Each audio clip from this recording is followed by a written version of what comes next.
ঘটনাটা আজ থেকে প্রায় ২৬-২৭ বছর আগে। তো রাত্রেবেলা ইলেকট্রিসিটি নেই, খাওয়া দাওয়ার পর যেমন সবাই ঘুমিয়ে পড়ে, তখন রাত্রেবেলা ১:৩০ কি ২টো এরকম হবে। হঠাৎ উনি শুনতে পাচ্ছেন যেন কেউ একটা ডাকছে, আমাকে বাঁচা, আমাকে বাঁচা। মানে একটা প্যারালাইসিস মানুষ কি করে যে উঠে পুকুরের মধ্যে চলে যেতে পারে, কেউ বলে যে এটা নিশির ডাক বা কিছু। তারপর থেকে দুজনের মধ্যে না ওদের কমিউনিকেশনে অনেক প্রবলেম দেখা দিল সেই রাতের পর থেকে। সাডেনলি ওর যখন ঘুমটা ভাঙে, ওর সঙ্গে না গাড়ির মধ্যে থেকে কেউ একজন বললো, কি ঘুম হলো? গাড়ির সামনে পুরো একদম ও সেই স্টিয়ারিংয়েই বসে আছে। ধীরে ধীরে সন্ধে হতে লাগলো, তত দেখছে গাড়ির মধ্যে না সত্যি একটা কেমন আষ্টে গন্ধ গাড়িতে, পুরো গোটা গাড়িতে ভরতে লাগলো। বলছে, ভাই গাড়িতে আছে সত্যি, বৌদি ঠিক বলেছে, আমি দেখে নিয়েছি। আর এই মুহূর্তগুলো খুব ফাস্ট হয়। হ্যাঁ, ভীষণ ফাস্ট। মানে এমন না যে অনেকক্ষণ সিনেমাতে যেমন দেখায় যে হ্যাঁ ধীরে ধীরে করে হচ্ছে, দেখছে, ওরকম না, রিয়েল লাইফে তো ব্যাপারটা ইনস্ট্যান্ট হয়ে যায়, ইনস্ট্যান্ট। যে এই মনে হলো কেউ যেন একটা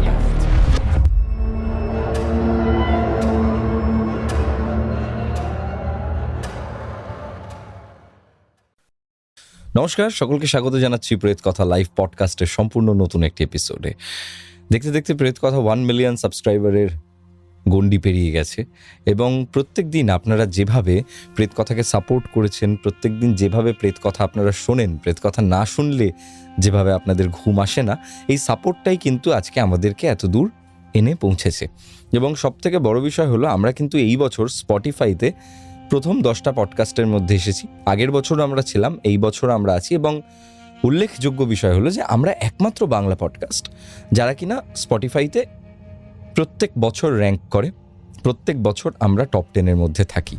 আজকে আমার যিনি গেস্ট রয়েছেন তিনি শোনাবেন আমাকে একটা দারুণ ঘটনা। আমি সকাল থেকেই এক্সাইটেড এই ঘটনাটা শোনার জন্য। আমার সাথে রয়েছে জুই। নমস্কার। কোথা থেকে আসছো? আমি আসছি হাওড়ার উদয়নারায়ণপুর থেকে। আর আমি তো মানে প্রেত কথা পডকাস্ট প্রায় রোজ যদি হয় তো খুবই ভালো হয়।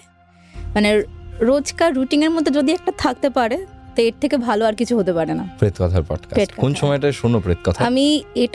আমি যখন রান্না করি তখন। রান্না করার সময়? রান্না করতে ভালো লাগে খুব, ওটাই তো মানে একদম ওটাই রান্না করার প্যাশন। কি রান্না করতে সব থেকে বেশি ভালোবাসো? সবকিছু, যেটা খেয়ে মানুষ ভালো বলবে, মানে আমার বাচ্চার বাবা যেটা খেয়ে ওরা খুশি, সেরকমই। বাচ্চা কত বড়? এই 3.5 বছর বয়স। ও কি খেতে? ও তো এখনো খাওয়ার দাওয়ার কোনো প্রেফারেন্স নেই, সেরকম প্রেফারেন্স নেই। তবে রোজ যদি চিকেন হয় তো খুব ভালো। রোজ চিকেন হলে বেশি না, ওই একটুখানি, ওটাই খুব খুশি। যতটুকু খায়, যতটুকু লিমিটেশন। হ্যাঁ, আচ্ছা। আপনারা লাইক করতে ভুলবেন না, এই পডকাস্টটাকে সাবস্ক্রাইব করবেন এবং আপনিও যদি আমাদের পডকাস্টে আসতে চান তাহলে 9875476704 এই নাম্বারে ভয়েস করে পাঠিয়ে দিন আপনার ঘটনা। সমস্ত লিঙ্ক দেওয়া আছে ডেসক্রিপশানে এবং ফোন নাম্বারটা আমরা ডেসক্রিপশানে এবং স্ক্রিনে সব জায়গাতেই দিয়ে দিচ্ছি। আমি জুইয়ের কাছে চলে যাই আজকের ঘটনাটা শুনতে। আমার মতো আপনারাও একদম মানে বাবু হয়ে শুয়ে রান্না করতে করতে যেভাবে হোক পডকাস্টটা শুনুন। জম্পেস একটা এপিসোড হতে চলেছে, চলুন শুরু করা যাক। আজকে দুটো ঘটনা বলবো। তার মধ্যে থেকে প্রথম যে ঘটনাটা বলবো ওটা হচ্ছে মানে একদম আমার হাজব্যান্ডের, ওর নিজের একটা এক্সপিরিয়েন্স করা আর কি। মানে ও যখন খুব ছোট, তখন ও 8 কি 9 বছর এরকম বয়স ওর, তখন যেহেতু ওরা গ্রামে থাকে, হাওড়া উদয়নারায়ণপুর। ঘটনাটা আজ থেকে প্রায় 26-27 বছর আগে। তখন তো গ্রামে ইলেকট্রিসিটি কিছু ছিল না। যখন ও খুব ছোট তখন ওর ঠাকুমা দীর্ঘ 5 বছর ধরে প্যারালাইসিস, মানে ওনার লোয়ার পোর্শন পুরো একদম প্যারালাইজড। কিন্তু মানে ওনাকে যদি উঠে বসিয়ে দেওয়া হতো উনি বসতে পারতেন, হাত নাড়তে পারতেন, মানে যাবতীয় সব কিছু করতে পারতেন, কিন্তু হাঁটা চলা বা সব কিছু উনি বিছানাতে। তো রাত্রেবেলা ইলেকট্রিসিটি নেই, সবাই ঘুমিয়ে পড়েছে। হাঁটা চলা ছিল না, বিছানাতেই তুলে বসিয়ে দিতে হতো, খাওয়াতে হতো, সবটাই করিয়ে দিতে হতো, কিন্তু ওই হাতটা খালি ওনার মানে ঠিকঠাক ছিল, হাত দুটো চলতো। তো রাত্রেবেলা যেমন হয়েছে, খাওয়া দাওয়ার পর যেমন সবাই ঘুমিয়ে পড়ে। এবার ঠাম্মা কি হতো, যেহেতু প্যারালাইসিস মানুষ উনি ছিলেন, তাই উনি একা তো শুতে পারতেন না, ওনার সঙ্গে নাতি নাতনি সবাইকে নিয়ে শুতেন। উনি ঘুমোচ্ছেন, সবাই ঘুমোচ্ছে, তখন রাত্রেবেলা 1:30 কি 2টো এরকম হবে। হঠাৎ আমার শ্বশুরমশাই উনি বলছেন যে উনি শুনতে পাচ্ছেন যেন কেউ একটা ডাকছে ওনাকে, ওনার নাম ধরে কন্টিনিউয়াসলি। বলছে যে ঘুমের মধ্যে প্রথমে অত ভালো রেসপন্স করিনি, কিছু একটা হতে পারে হয়তো। তারপরে সেকেন্ড টাইম যখন উনি দেখছেন যে না আওয়াজটা কন্টিনিউয়াসলি একই রিদিমে ডেকেই যাচ্ছে আমাকে বাঁচা, তখন উনি বেরিয়ে এসে দেখছেন যে সত্যি তো এটা তোমার মায়ের গলার আওয়াজ। ঘরে খুঁজতে গেছে, ঠাম্মাকে দেখছে ঘরে নেই, বাচ্চা কাচ্চা সবাই ঘুমোচ্ছে, খালি ঠাম্মা নেই, না উনি নেই। এবার একটা প্যারালাইসিস মানুষ যে 5 বছর ধরে বিছনা ছেড়ে ওঠেই নি, সেই মানুষটা কি করে উঠতে পারে? আর ঠাম্মার চেহারা ভীষণ মানে এক প্রকার স্থূলকায় যাকে বলা হয়, ভীষণ মোটা ভারী চেহারা, সেরকম একটা মানুষ, তিনি কি করে উঠে চলে যেতে পারেন? এটা একটা অবাক কাণ্ড। তো বাড়ির ছাদে, ঘরে, উঠোনে, যেখানে সেখানে সব জায়গায় খোঁজা হলো, তো ঠাম্মা উনি নেই। তারপর যখন বেরোনো হলো মেন গেট থেকে, আমাদের বাড়ির সামনে একটা পুকুর আছে, তো দেখা যাচ্ছে যে পুকুরে ঠাম্মা কন্টিনিউয়াসলি মানে খাচ্ছে, হাবুডুবু খাচ্ছে কন্টিনিউয়াসলি পুকুরের মধ্যে রাত্রিবেলা, আমাকে বাঁচা এরকম একটা ব্যাপার। তো উনি গেলেন কি করে? তারপরে তো শ্বশুরমশাই চিৎকার শুনে সবাই এসে গেলেন, পাড়া প্রতিবেশী সবাই ওনাকে উদ্ধার করার জন্য। এবারে একা তো তোলা সম্ভব না অত ভারী মানুষটাকে, আর পুরো তার শরীরটা ছেড়ে দিয়েছে। এটা একটা অবাক কাণ্ড, মানে এটা একটা মিস্ট্রি আমাদের ফ্যামিলির কাছে। গোটা পাড়ার লোক, গোটা গ্রামবাসীরাই প্রায় বলতে পারে যে এটা অসম্ভব ঘটনা, কিন্তু এটা হয়েছে, এটা সত্যি। মানে একটা প্যারালাইসিস মানুষ কি করে যে উঠে পুকুরের মধ্যে চলে যেতে পারে, কেউ বলে যে এটা নিশির ডাক বা কিছু সামথিং এরকম কিছু একটা। এটা একটা বড় মিস্ট্রি একদম। হ্যাঁ, এটা তো একটা অনেক বড় মিস্ট্রি, বড়, মানে এটা এখনো অবধি আনসলভড। উনি তো হাঁটতে পারতেন না, হ্যাঁ উনি তো চলতে পারতেন না, সবকিছুই ওনাকে করিয়ে দিতে হতো, তারপরেও দাঁড়িয়ে উনি কিভাবে পুকুরটায় কিভাবে গেলেন, এটা এখনো আনসলভড, কেউ সলভ করতে পারেনি, কোনো উত্তর নেই। অনেকে হয় যে যেমন রাতে ধরো ঘুমের ঘরে হাঁটে, ওনার ক্ষেত্রে তো সেটারও চান্স নেই। উনি তারপর কত বছর বেঁচে ছিলেন? তারপরে হয়তো মানে মাস 6 বেঁচে ছিলেন। উনি কিছু বলতে পেরেছিলেন ওই ব্যাপার নিয়ে? না, ওই ব্যাপার আর কোনো কিছু উনি বলতে পারেননি। উনি নিজেও জানেন না। ওনাকে যখন জিজ্ঞাসা করা হলো যে তুমি কি করে গেলে, উনি কোনো উত্তর দিতে পারেননি। উনি জাস্ট স্টিফ হয়ে গিয়েছিলেন, কোনো উত্তর নেই ওনার কাছে। মানে ব্যাপারটা হচ্ছে, ধরুন আপনি শুলেন আপনার ঘরের বিছানায়, একটা সময় পর হঠাৎ করে আপনার ঘুম ভাঙলো, আপনি দেখছেন যে প্রচন্ড গায়ে রোদ লাগছে, কিন্তু আপনার ঘরে ঘুম থেকে ওঠার সময় রোদ লাগে না। আপনি দেখছেন যে প্রচন্ড আলো এসে আপনার চোখে পড়ছে, আপনি কোনো রকমের চোখটা খুলছেন, এবং খোলার পর আপনি দেখছেন যে আপনি আপনার বাড়ির থেকে অনেক দূরে, হয়তো 50 কিলোমিটার দূরে একটা হাইওয়ের উপর শুয়ে আছেন। শুনতে খুব অদ্ভুত লাগলেও কি করে এটা ঘটলো আপনার সঙ্গে, এটার কোনো এক্সপ্লেনেশন আপনার কাছে নেই। আমি যেটা বললাম এটা তো এই মুহূর্তে দাঁড়িয়ে হঠাৎ করে একটা এক্সাম্পল দিলাম, কিন্তু ঠাকুমার ঘটনাটা যেটা আমি শুনলাম, সেটা শুনে আমার বড় অদ্ভুতই লাগলো। আপনাদের এরকম কোনো এক্সপিরিয়েন্স থাকলে পাঠান 9875476704 এই নাম্বারে। আমি ডেসক্রিপশনে দিয়ে দিচ্ছি আপনার জীবনে ঘটে যাওয়া কোনো সত্য ভৌতিক ঘটনা অথবা অলৌকিক ঘটনা।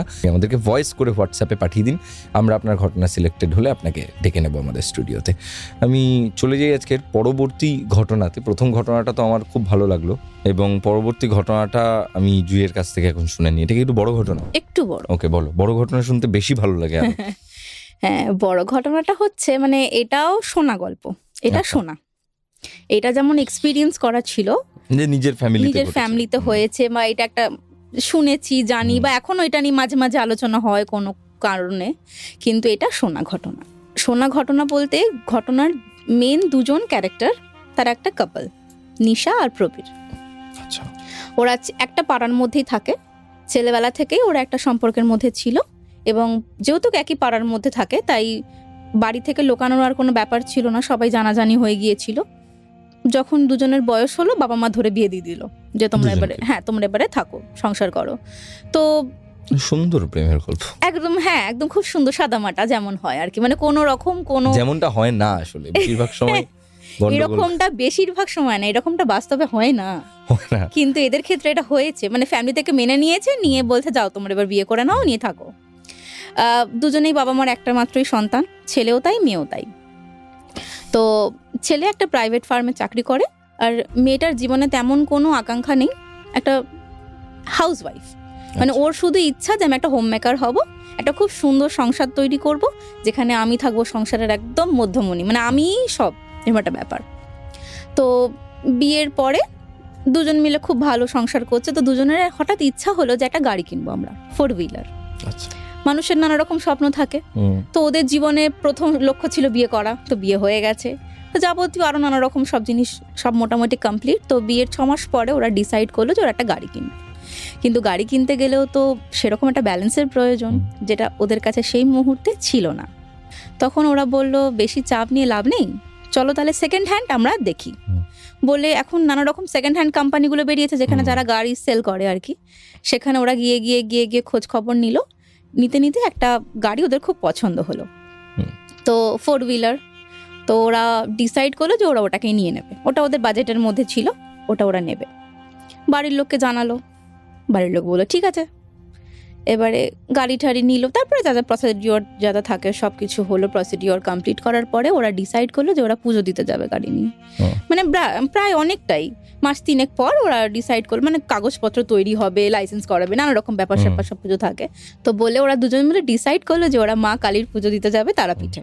আচ্ছা, ভালো কথা, তারাপীঠ যাবে। তো কখন যাবে না, আমরা খাওয়া দাওয়া করে আফটার লাঞ্চ বেরোনো হবে। ওরা হাজব্যান্ড ওয়াইফ দুজন মিলে, প্রবীর আর নিশা বেরিয়ে পড়ে। তো বেরোতে বেরোতে মোটামুটি 5টার মতো বেজেই গিয়েছিল বিকেলবেলা। যখন যাচ্ছে গাড়ি নিয়ে খুব আনন্দ, দুজন মিলে দুজনের একটা স্বপ্ন তারা পূর্ণ করেছে। স্বপ্নটা যেমনই হোক, সেকেন্ড হ্যান্ড হোক আর যাই হোক, দুজনেরই একটা স্বপ্ন ওরা একসঙ্গে। আর গাড়ি আসা যে কোনো ফ্যামিলির কাছে একটা বিশাল, মানে একটা আমাদের মতো একটা মধ্যবিত্ত বাড়ির কাছে একটা 4 হুইলার কেনা মানে একটা বিশাল ব্যাপার।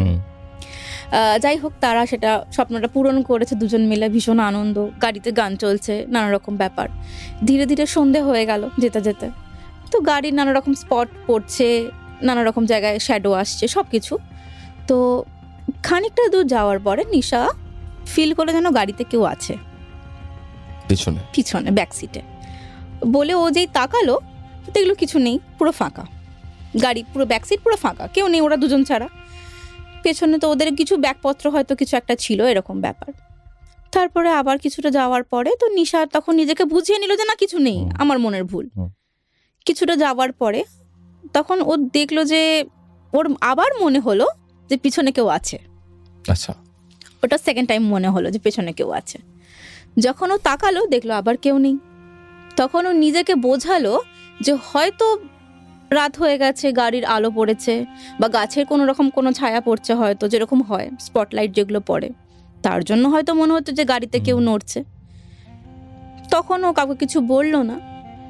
খানিকটা প্রায় ঘন্টা খানেক আরো যাওয়ার পরে তখন ওর মনে হলো যে গাড়িতে কেউ আছে, তখন কারোর প্রেজেন্সটা ফিল করতে পারছে।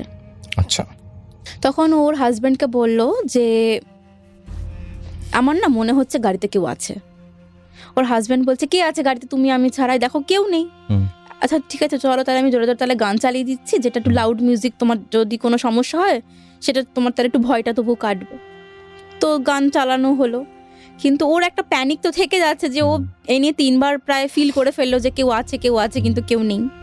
তো তখন ওর হাজবেন্ড বলে চলো অনেকটা জার্নি করে ফেলেছি, তারপর তুমিও ঘরে অনেকটা কাজ করো, সংসারে সারাদিন কাজ হয়েছে, তারপর এখন আমরা বেরিয়েছি, একটু টায়ার্ড হয়ে পড়েছো, চলো তাহলে একটু আমরা হল্ট নিই, তারপরে আমরা আবার যাব বলে দাঁড়িয়েছে। এবার হল্ট নিলে মানুষ স্মোক টোক যেমন অ্যাজ ইউজুয়াল যেমন ব্যাপার, দাঁড়িয়ে আছে, চা খায়, সিগারেট খায়, যে যেমন, হ্যাঁ একটা জায়গায় দাঁড়িয়েছে। তো গাড়িটা ওদের সামনে আছে আর ওরা এমনি দাঁড়িয়ে আছে একটু দূরে। তো সাডেনলি কথা বলতে বলতে নিশার ফোনটা গাড়িতে বাজে, ও ফোনটা গাড়িতে ফেলে এসেছিল, তো গাড়িতে বাজে। তো ওর হাজবেন্ড তখন বলছে এত কি ভাবছো, তোমার ফোনটা গাড়িতে বাজছে, যাও নিয়ে এসো ফোনটা। ও যে ফোনটা আনতে যায়, ও যেই গেটটা খোলে ও দেখে যে স্টিয়ারিং সিটে কেউ একজন স্টিয়ারিংটা ধরে বাইরের দিকে মুখ করে, মানে ডান দিকে মুখ করে কেউ বসে আছে, মানে কেউ বসে আছে কিন্তু তার ফেসটা জানালার দিকে, ডান দিকে তাকিয়ে। হ্যাঁ হ্যাঁ, স্টিয়ারিং এ যেহেতু ছিল জানালার দিকে তাকিয়ে আছে। তো দেখে ও প্রথমে অতটা খেয়াল করেনি, ভাবছে কেউ আছে। তারপরে যখন ও ফোনটা যখন ও হাতে তুলেছে তখন ও দেখলো যে ও যেন সত্যি, মানে তখন ও ফিল করলো যে আরে আমি তো যেন কাউকে দেখলাম যে কেউ গাড়িতে আছে।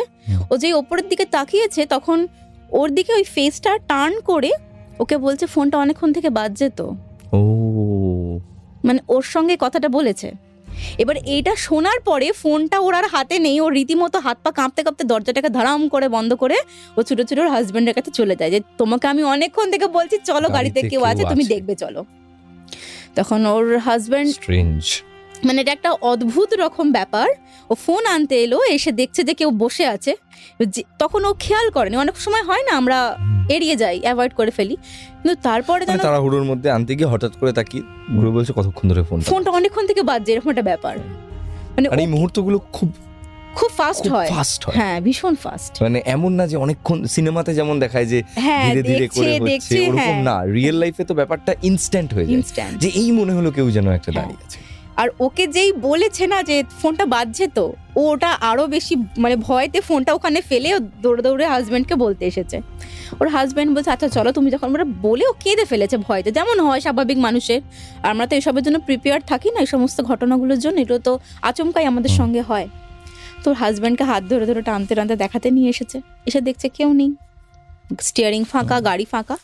কিন্তু তারপর থেকে গাড়িতে একটা বিভৎস রকম একটা বিচ্ছিরি একটা অন্যরকম গন্ধ ছাড়তে আরম্ভ করলো। কিন্তু সেটা ওর হাজবেন্ড কোনো কারণেই মানতে সে রাজি নয়। ও বলছে যে আমি কাউকে দেখেছি যার মুখটা প্রায় থ্যাতলানো মতো। হাজবেন্ডকেও ডেসক্রিপশন দিচ্ছে, যেন চোখ দুটো পুরো বেরিয়ে এসেছে এরকম একটা মানুষ। একটা ছেলে অবশ্যই, ভীষণ লম্বা টম্বা কোনো মানুষ।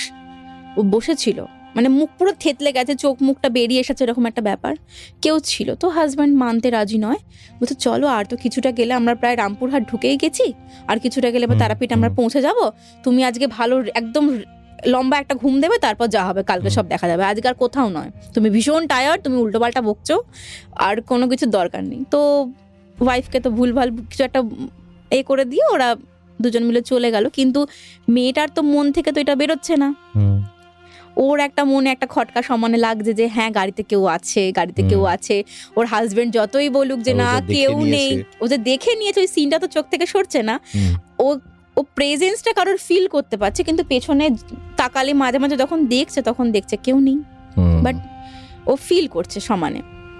সেভাবে তো ওরা তারাপীঠে সে রাত পৌঁছে রেস্টও নিল। পরের দিনকে সকালবেলা স্নান টান সেরে ওরা মায়ের মন্দিরে গেল পুজো দিতে অ্যাজ ইউজুয়াল। তখন ওখানে গিয়ে সেই পুরোহিতকে বললো যে আমরা একটা গাড়ি নিয়ে এসেছি, গাড়িকে পুজো করতে হবে। তো উনি সময় বললেন, কোথায় আসতে হবে সেটা বলে দিলেন, যে এরকম সময় এরকম জায়গায় নিয়ে এসো, আমি পুজো করে দেবো। তো ওরা সেই অনুযায়ী যখন গাড়িটা নিয়ে গেছে, তখন পুরোহিত পুজো করতে যাবে গাড়িতে, সেই আঁকে ডাকে না, স্বস্তিক টস্তিক আঁকে, ওরকম আঁকার সময় তখন উনি বলছেন যে গাড়িটা আপনাদের। আঁকার আগে মানে উনি আঁকতে যাবেন তখনই উনি বলছেন, তখন বলছে যে হ্যাঁ এটা আমাদেরই গাড়ি, আমরা কিনেছি গাড়িটা। তখন বলছে যে আপনারা গাড়ি নিয়ে এর আগে কোনোদিনও কোথাও বেরিয়েছেন? বলছে না, কোথাও বেরোনো হয়নি, আমরা আজকেই ফার্স্ট আসছি দুজন মিলে মায়ের মন্দিরে পুজো দেবো, এটা থেকেই যাত্রা আমাদের শুরু হবে, এরকম একটা ব্যাপার আর কি। তখন বলছে যে গাড়িটা তো অনেক দিনকার দেখে মনে হচ্ছে।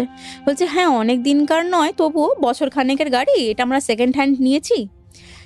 যিনি মেন এর ওনার ছিলেন তিনি বছর খানেক আগে এটা কিনেছিলেন, তারপর কোনো একটা জানি না কোনো একটা অজ্ঞাত কোনো কারণে উনি গাড়িটা সেল করে দেন, তখন আমরা এটা নিয়ে নিই।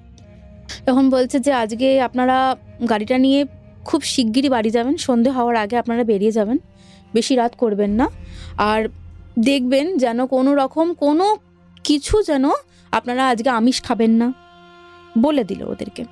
আপনাদের মানে কিছু একটা বাধা সামনে আসতে চলেছে। তখন বলছে যে কি হলো গাড়িটা নিয়ে? বলছে যে না আমার ঠিক সুবিধা লাগছে না, গাড়িটা ঠিক সুইটেবল নয় আপনাদের জন্য। এবার তখন নিশা ওকে বলছে যে আমি তোমাকে বলেছি যে গাড়িতে কিছু একটা আছে, সামথিং ইজ ফিশি। তখন ওর হাজব্যান্ড বলছে যে তুমি শান্ত হও, আমি দেখছি।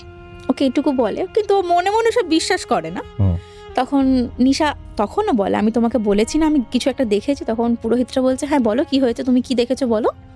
তখন সবটাও বলে, হ্যাঁ পুরো ঘটনাটা বলে। তখন বলছে যে আমি সেরকম কিছু বলছি না, পুরোহিতরা উনি বলছেন আমি সেরকম কিছু বলছি না, তবে আমার মনে হচ্ছে তোমাদের হয়তো কোনো কিছু বিপদ ঘটলেও ঘটতে পারে, গাড়িতে আমি কিছু ভালো দেখছি না, মানে কিছু একটা আমি সন্দেহজনক কিছু একটা দেখছি, এরকম একটা ব্যাপার। তোমরা পারলে আরো ভালো কারোর সঙ্গে কনসাল্ট করতে পারো এই বিষয় নিয়ে, কিন্তু এটা ফেলে রাখবে না, কনসাল্টটা করো। তো এবারে উনি বারণ করে দিলেন। আর উনি এটাও বলেছেন যে আজকে তোমরা কিন্তু আমিষটা খাবে না, নিরামিষ খাবে, আর বেশি বেলা করবে না, চলে যাবে সন্ধে হওয়ার আগে। তো যেহেতু ওর হাজব্যান্ড এসব মানতেই রাজি নয়, ও সেদিনকে মাছ দিয়ে ভাত খেয়েছে, বিশ্বাস করবো না, আমরা মানবো না, কিছুই নেই, এসব তোমার এসব মনের ভুল, আর তুমি এসব বেশি ভয় পাচ্ছ বলে তোমাকে লোকে এসব আরো বেশি বেশি করে ভয় দেখায়, এসব ফালতু কথা।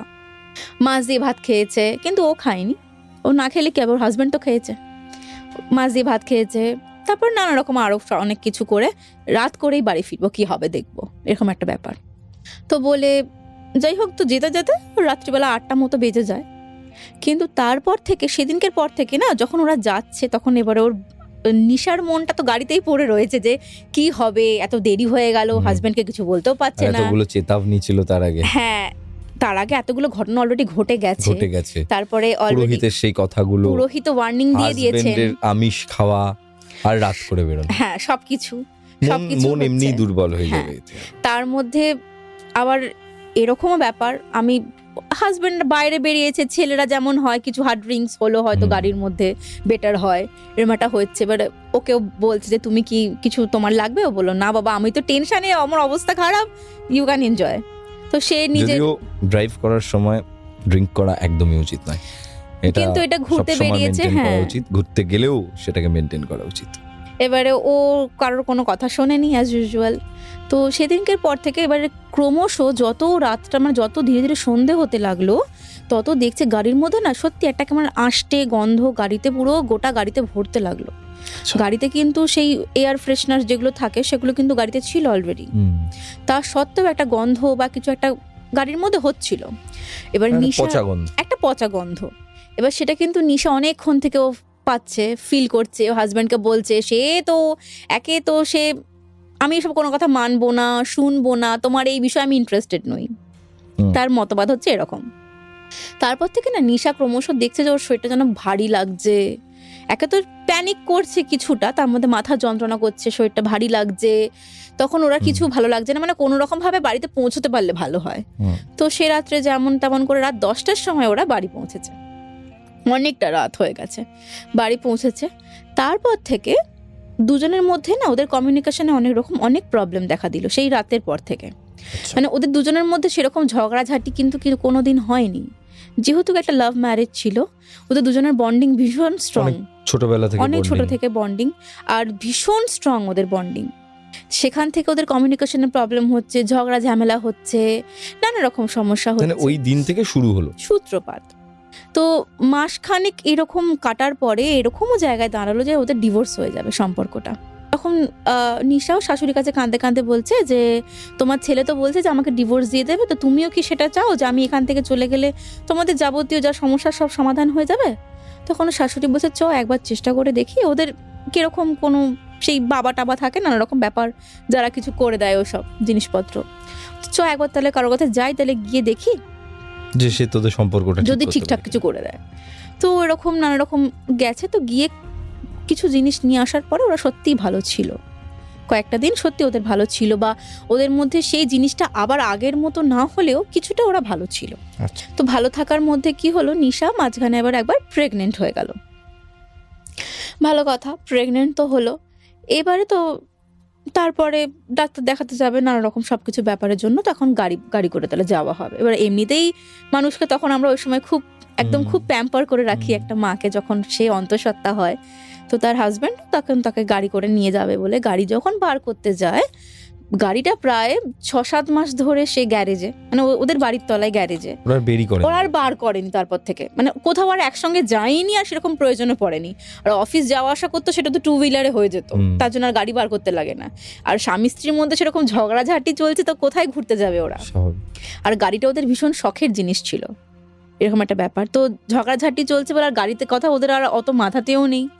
তো গাড়িটা যখন বার করলো, দেখলো গাড়ির মধ্যে প্রচুর ছোট ছোট বিয়ারের বটলস রাখা আছে, প্রচুর স্মোক করেছে, সিগারেটের যে থাকে তলাগুলো, যেগুলো একদম ডেড সিগারেট, হ্যাঁ বার্ডসগুলো পুরো একদম গাড়িতে ভর্তি। নানা রকম, গাড়িটা খুলতেই পুরো একদম একটা পুরো বটকা, একটা পুরো অ্যালকোহলিক পুরো সেন্ট একদম গাড়িটার মধ্যে। কিন্তু এটা হলো কি করে, একটা অদ্ভুত জিনিস হতে পারে। এটা গ্যারেজের মধ্যে, নিজের বাড়ি, এটা অন্য কোথাও অন্য কোনো গ্যারেজেও নয়, ওরা বাড়িতেই রেখেছিল, বাড়ির গ্রাউন্ড ফ্লোরে ওরা গাড়ি রাখার। অদ্ভুত ব্যাপার এটা হতে পারে। আবার গাড়িটা পুরো কভার করা ছিল, এটা ইম্পসিবল, এরকম হয়ই না, কিন্তু এটা হয়েছে, এটা ওরা নিজেরা চোখে দেখেছে এরকম। তারপর তখন নিশার মা বলছে যে তোমরা কিছু করো না, ওটা ওভাবে ছেড়ে রেখে দাও, চলো অন্য কোনো গাড়ি দেখো, অন্য কোনো ক্যাব ট্যাব কিছু ডাকো, আমরা ওটা করে চলে যাই। এভাবে গাড়িটা কিছু হাত দিও না, ঢুকোও না, কিছু করতে হবে না, ছেড়ে দাও, পরে দেখব। ডাক্তার ফাক্তার দেখিয়ে এসে সেদিন রাত্রেবেলা তখন প্রবীরের মা কি করলেন, ওই যেই বাবাকে ওনারা খুব মানতেন আর কি, তাকে ফোন করে সবটা উনি বললেন খুলে। তখন উনি বললেন, তখন বলছে ঠিক আছে তোমরা রাখো, আমি যাচ্ছি, আমি গাড়িটা গিয়ে দেখছি। দেখার পর তখন উনি দেখলেন, দেখার পরে উনি তখন বললেন যে গাড়িতে কিছু একটা সমস্যা আছে, গাড়িতে কিন্তু কেউ আছে, উনি তো বলেছেন গাড়িতে কেউ আছে। নিশা তখন আবারও বলে যে হ্যাঁ আমি তো দেখেছি গাড়িতে কেউ আছে, গাড়ির স্টিয়ারিং এ বসেছিল, এটা তো আমি নিজের চোখে দেখেছি, আমি ফিল করেছি কারোর প্রেজেন্স গাড়ির মধ্যে। আমি সব সময় বলছি, আমি গত 6 মাস ধরে বলে যাচ্ছি যে কেউ আছে, কেউ আমার কথা মানছে না, এটা তো হতে পারে না।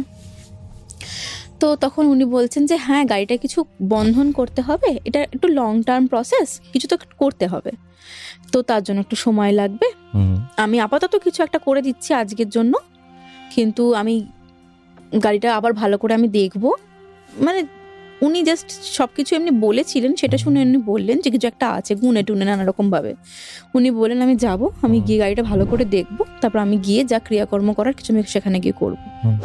তো এই ঘটনাটা এসে প্রবীর তার অফিসে ওর কালিগদেরকে, যারা বন্ধু বান্ধব তাদের সঙ্গে বলে যে জানিস আমরা এরকম গিয়েছিলাম, আমার এরকম ব্যাপার স্যাপার ছিল, তো তারপরে এরকম বাবা এলেন দেখতে, তো উনি বললেন যে গাড়িটা কিছু আছে। তো বন্ধুরা যেমন হয় অল্প বয়সী বন্ধুরা হাসাহাসি করতে, চলো আমরাও দেখবো গাড়িতে কে আছে, তোর গাড়িতে কিরকম দেখতে, কজন ভয়ঙ্কর আছে, হ্যাঁ কে আছে দেখবো, চ ফুল ফ্যামিলি নিয়ে আছে না একা আছে, চ তাহলে দেখবো। তো বলে তখন প্রবীর বলছে আচ্ছা তোরা যাবি ক্ষণে, অসুবিধা নেই, রাজি হয়ে যায়। তখন ওরা ডিসাইড করে নেক্সট সানডে, তারপরে যে রবিবার আসবে আর কি, রাত্রিবেলা 10টার সময় ওরা কোনো একটা ধাবায় যাবে, খেতে যাবে বন্ধুরা মিলে। তো ওরা 3 জন আর প্রবীর 4 জন মিলে একটা ধাবায় খেতে যাবে, রাত 10টার সময় যাবে, রাত করে যাবো, রাত করে ফিরবো, দেখি কি হয়, কে থাকে। তো তখন ওরা ডিসাইড করলো, প্রবীর ঘরে এসে বললো যে বন্ধুরা এরকম সানডে গাড়ি নিয়ে বেরোবে, বললো ঠিক আছে যাবে। তো নিশা তো কোনোদিন ওর হাজবেন্ডকে কোনো কিছুতে বারণ করেনি, তো এই ক্ষেত্রে বারণ হয়নি। যাই হোক, তো সেদিনকে নিশার শরীরটা না কোনো একটা কারণে খুব খারাপ হয়েছিল বলে সেদিনকে প্রবীর আর ওকে ফেলে রেখে যাওয়ার সাহসটা করলো না। রাত্রেবেলা সানডে এসে গেল সেই দিনটা, তো বন্ধুদেরকে চাবি দিয়ে দিল যে না তোরাই যা, তোরা এনজয় কর, আর কিছু সমস্যা হলে জানাবি, ভালো হলে তো খুবই ভালো কথা। চাবি দিয়ে দিল, বন্ধুরা চলে গেল খেতে। এবার যখন খাওয়া দাওয়া করে যখন বাড়ি ফিরছে তখন প্রায় 12:30 পৌনে 1 বাজে। তো একটা বন্ধু, 3 জন মিলে তাহলে ওরা গেল পেছনে। এবার একটা বন্ধু পেছনে বসেছিল, ওর নাম মানিক। ওর না সাডেনলি একটু চোখটা লেগে যায়। এবার ওকে ওর বন্ধুরা ডাকে যে কিরে অনেকক্ষণ যাচ্ছি, একটু আমরা হল্ট দেবো, তাহলে তুই কি নামবি? ও বেঘরে ঘুমিয়ে পড়ে, ও কোনো রেসপন্স করেনি। তো ওকে রেখেই ওরা সামনে দাঁড়িয়েছে, অনেকক্ষণ গাড়ি চালিয়েছে বলে 2 জন মিলে বাইরে দাঁড়িয়ে আছে। সাডেনলি ওর যখন ঘুমটা ভাঙে, ওর সঙ্গে না গাড়ির মধ্যে থেকে কেউ একজন বললো কি ঘুম হলো? গাড়ির সামনে পুরো একদম ও সেই স্টিয়ারিং এ বসে আছে, আর ও ঘুম থেকে মানে পুরো আলমোড়া ভাঙতে ভাঙতে হাই তুলে বলছে হ্যাঁ হলো ঘুম, ভালোই হলো বলে ও সামনে তাকিয়ে দেখছে আমি কার সাথে কথা বলছি, পুরো তো ফাঁকা বলে মানে গায়ে কাটা দেওয়া মুহূর্ত একদম। মানে ওকে যেই বলেছে ঘুম হলো, তাকিয়ে দেখছে আরে আমি কাকে উত্তর দিলাম। ও দেখছে সামনে, দেখছে আমার 2 বন্ধু দাঁড়িয়ে আছে আর আমি ভেতরে। ও এবারে কোন গেট দিয়ে বেরোবো ডিসাইড করতে পারছে না, ডান দিকে বেরোবো না বাঁ দিক দিয়ে বেরোবো, মানে এটা একদম ওর ইমাজিনেশনের বাইরে চলে গেছে। ও কোনো রকম দিয়ে মানে ভেতরে বসে ও জানলাতেই ও ধাক্কা দিচ্ছে যে তোরা আয় এখানে বলে। বন্ধুরা এলো আসতে, তখন কিন্তু কেউ নেই, তখন গাড়িটা পুরো ফাঁকা। বলছে ভাই গাড়িতে আছে সত্যি, বৌদি ঠিক বলেছে, আমি দেখে নিয়েছি, আমি কথা বলেছি, আমার সঙ্গে মানে জিজ্ঞাসা করেছে, আমি রিপ্লাই করেছি যে হ্যাঁ ঘুম হলো, আছে কেউ আছে, তোরা সবকিছু উড়িয়ে দিতে পারিস না, আমি দেখে নিয়েছি। যেহেতু ও দেখেছে ওর কিন্তু বিশ্বাসটা হয়েছে। অন্যান্য বন্ধুরা এবারে ওর অতটা বিশ্বাস দেখে বা অত জোর দিয়ে যেহেতু বলছে দেখে ওর বন্ধুরাও অ্যাকসেপ্ট করলো যে বাকিদেরও বিশ্বাসটা হয়েছে। এবার তখন ভয়ে এবারে পারলে কে কার ঘাড়ে উঠবে, তখন এবারে সে তো আর পেছনে বসতে চাইছে না। মানিক বলছে আমি তার পেছনে বসবো না। এবারে ও যদি এবার সামনে গিয়ে বসলো, এবার সামনে যিনি ছিলেন তিনি বলছেন আমি তার পেছনে আসবো না। এবার তারপরে যদিও ভাই মীমাংসাটা মিটলো, কিন্তু গাড়িতে স্টিয়ারিং আর কেউ বসতে চাইছে না। কে চালাবে স্টিয়ারিং এ। যাই হোক, তবু বহু বচসার পরে একটা সমাধান হলো।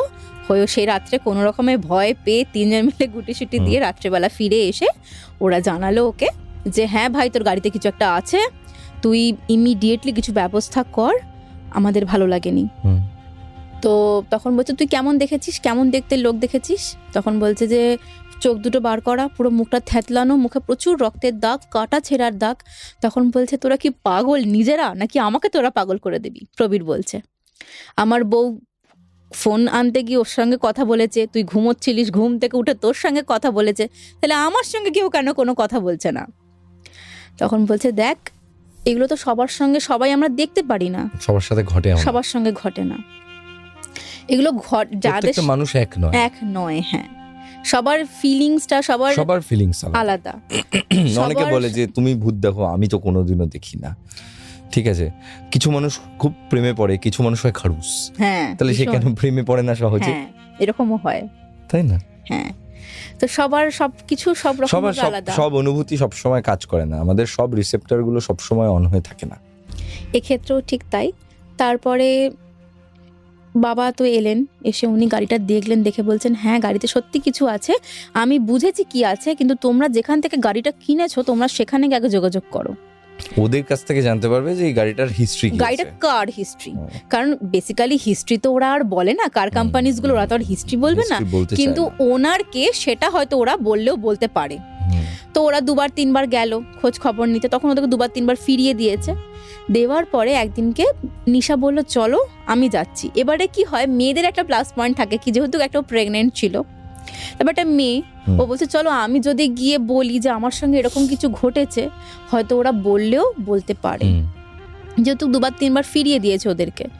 তো বলে প্রবীর আর নিশা সেদিনকে ওরা গেল, গিয়ে যিনি মালিক ছিলেন আর কি, তার সঙ্গে কথা যখন বলছে যে প্লিজ আপনি দেখুন আমার ওয়াইফ এরকম প্রেগনেন্ট, উনি কথা বলতে চাইছেন, আপনি যদি কিছু অন্তত জানান খুব ভালো হয়।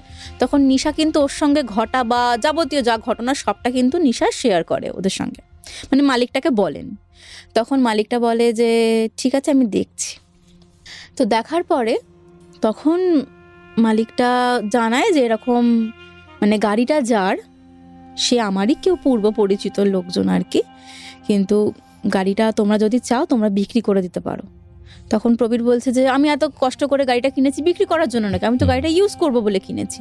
তখন বলছে যে না, গাড়িটা তোমরা যদি চাও তোমরা সেল করে দিতে পারো, তোমরা যেই দামে কিনেছো আমি সেই দামে তোমাদের থেকে আমিও অ্যাফোর্ড করে নেবো, আমিও কিনে নেবো, আমি তোমাদের থেকে কিছু করবো না।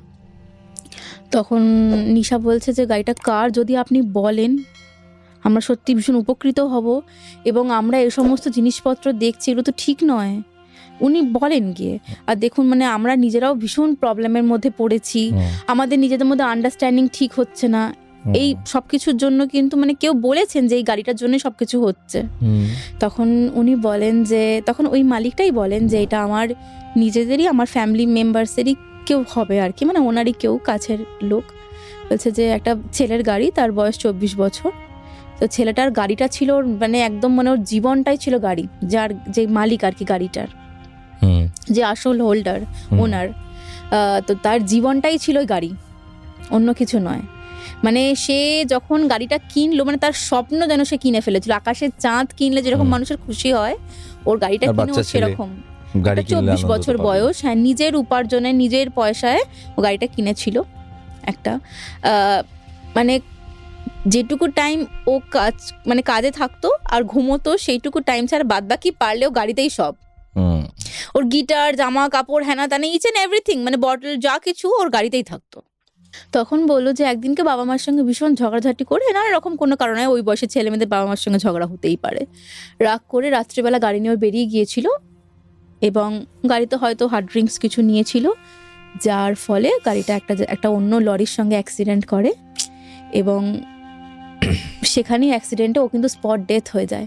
কিন্তু গাড়িটার কিন্তু কোনো ক্ষতি হয়নি, গাড়িটার কোনো ক্ষতি হয়নি, মানে কিছু কাঁচ টুকটাক যেরকম ভাঙে সেগুলো তো রিপেয়ারেবল, ওগুলো হ্যাঁ, সেগুলো তো রিপেয়ার, কিন্তু গাড়িটা একদম মানে ঠিকঠাক ছিল, সেখানেই ও মারা যায়। ওই জন্য ওর মুখটা থ্যাতলানো, চোখ বেরিয়ে যাওয়া, যা কিছু। আর ও ওই গাড়ির মায়াটা ছেড়ে বেরোতে পারে, আর সেই গাড়িটাই প্রবীর আর নিশা কিনেছিল। মাঝখানে এরকমও আমি জিনিসগুলো স্কিপ করে গেলাম, মানে যখন ওদের দুজনের মধ্যে যখন ঝগড়াঝাটি চলছিল না, তখন নিশাও নিজের ঘরের সব কিছু গাড়ি গাড়ি গাড়ি গাড়ি, মানে বাড়িটা ঢুকলে মানে মনে হবে যেন কোনো একটা বাচ্চার বাড়িতে এসেছি। মানে বেড কভারের মধ্যেও গাড়ির প্রিন্ট করা বেড কভার, জামা কাপড় কিনতো যার মধ্যে গাড়ির লোগো দেওয়া থাকতো, হয় না এরকম গাড়ির লোগো দেওয়া থাকে, এমব্রয়ডারি করা থাকে গাড়ির, সেরকম সব কিছু পছন্দ করতো, কিনতো। কিন্তু ওই বাবা কিছু করে দেওয়ার পর সেই জিনিসটা কিছুটা কাটে, তো ওরা কি গাড়িটা বিক্রি করে দেয়? তারপর গাড়িটা ওরা বিক্রি করে দেয়, ওখানে দিয়ে দেয়। ওরা বলে না, মানে এটাই কাজের কাজ আর কি, গাড়িটা ওরা বিক্রি বলে করে যে দেওয়া। না, যদি তুমি যদি কিনি- গাড়িটা কিনতে এরকম জানতে তুমি কি করতে?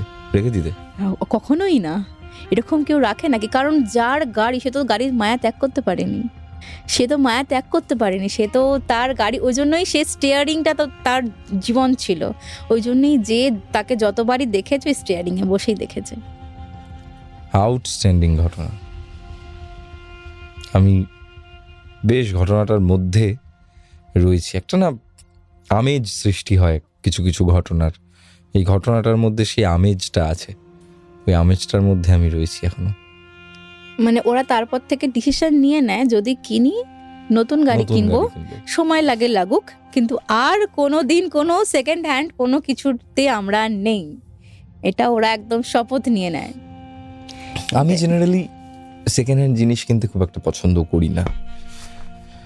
আমার প্রথম গাড়িটা ছিল সেকেন্ড হ্যান্ড, আচ্ছা, তো বাই গড গ্রেস সেই গাড়িটাতে কোনো ভৌতিক কিছু ছিল না, কিন্তু পরবর্তীকালে তো সেই গাড়িটা আমি বিক্রি করে দিই, নতুন একটা গাড়ি কিনি।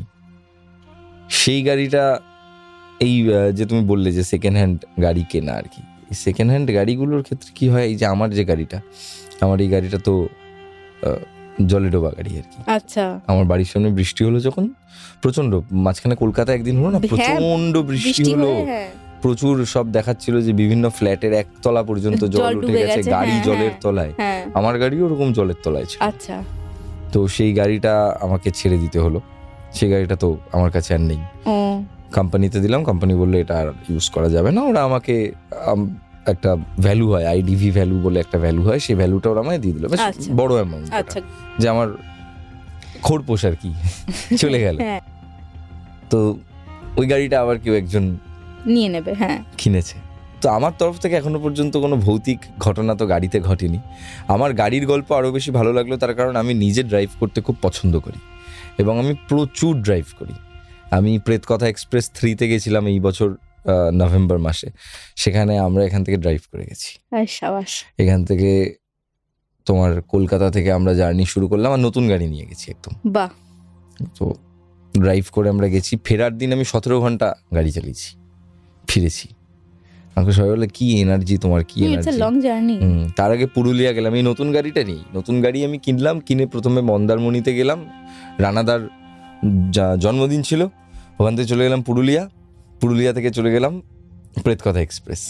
বাহ, প্রেতকথা এক্সপ্রেস করে এসে এই তারাপীঠ বললে, আবার এই তারাপীঠে আমি 1 সপ্তাহও হয়নি, এই 3 দিন হয়েছে আমি তারাপীঠ থেকে এসেছি এই গাড়ি দিয়ে। মানে ওরা অ্যাকচুয়ালি গিয়েছিল মায়ের পুজো দিতে, সেখানেই মানে ওদের নানা রকম ঘটনার সম্মুখীন, সেখান থেকে শুনতে মায়ের পাই। পুজো দিতে গিয়ে ওরা বেসিক্যালি সমাধানটা পেল।